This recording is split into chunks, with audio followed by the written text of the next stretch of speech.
आगामी कोल्हापूर महानगरपालिका निवडणुकीच्या पार्श्वभूमीवर आज राजर्षी शाहू स्मारक भवनात शिवसेना शिंदे गटाच्या पदाधिकाऱ्यांच्या मेळाव्याचं आयोजन करण्यात आलं होतं.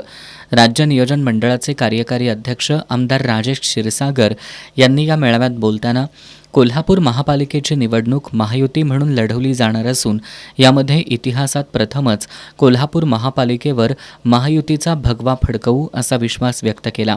या मेळाव्यात मनोगत व्यक्त करताना जिल्हाप्रमुख सुजित चव्हाण यांनी आगामी महापालिका निवडणुकीसाठी नामदार एकनाथ शिंदे यांच्या सहकार्यातून केलेल्या विकासकामांची माहिती जनतेपर्यंत पोहोचवून महायुतीच्या उमेदवारांना निवडून आणण्यासाठी कामाला लागा असं आवाहन केलं.